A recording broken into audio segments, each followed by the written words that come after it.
President Nguyen Van Thieu and Vice President Nguyen Cao Kai. The Communist Politburo in Hanoi believed the timing was propitious for the long-awaited final offensive that would expel U.S. soldiers and reunify the Vietnamese homeland. Images from Vietnam shattered the notion of U.S. invincibility, most notably those of Viet Cong guerrillas fighting their way inside the American embassy compound in Saigon, and a prominent South Vietnamese police official blowing out the brains of a VC suspect.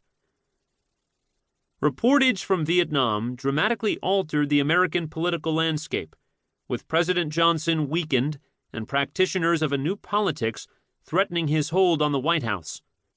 Having been turned down by other prominent politicians, most notably Senator Robert F. Kennedy, anti-war activist Allard Lowenstein convinced Senator Eugene McCarthy to undertake a virtually unprecedented bid to wrest the Democratic Party nomination from a sitting president.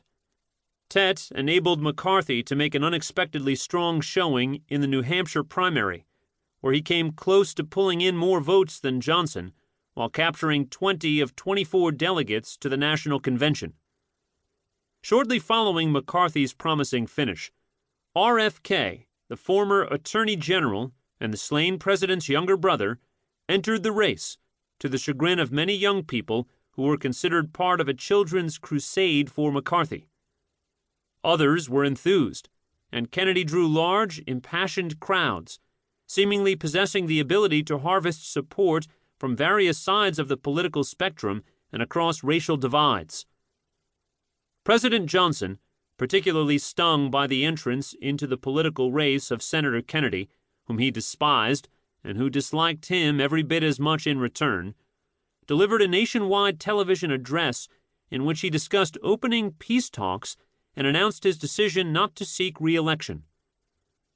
As the American political order was shaken up, Dr. Martin Luther King Jr. continued his own crusade to make over his country. The nation's leading practitioner of the social gospel, who passionately adhered to the ideals of the beloved community and racial democracy, while other activists disavowed the nonviolence he preached, King undertook a poor people's campaign to bring about a measure of economic equality. Long a believer in the need for democratic socialism, he began to voice radical precepts more directly and publicly.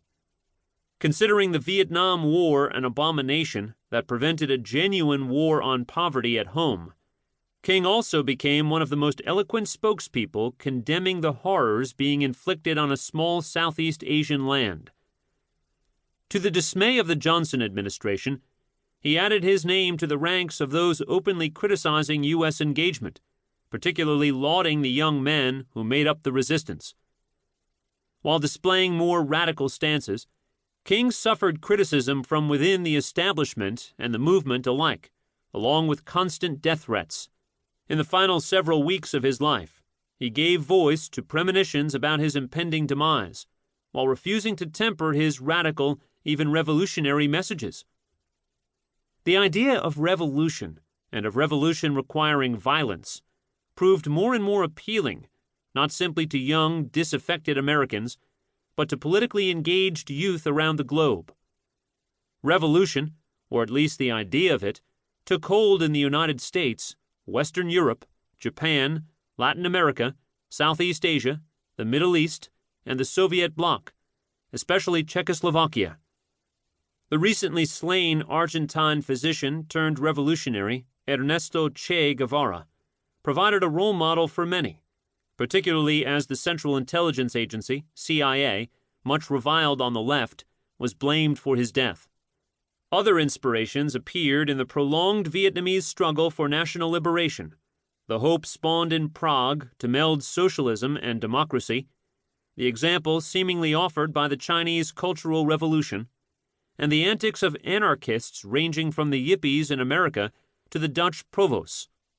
Revolution seemed to be looming in the streets or on campuses as far afield as Columbia University in New York City and the Sorbonne in Paris. Others embraced revolutionary tactics, believing that radical change in government policies, both at home and abroad, was imperative. A small number of radical pacifists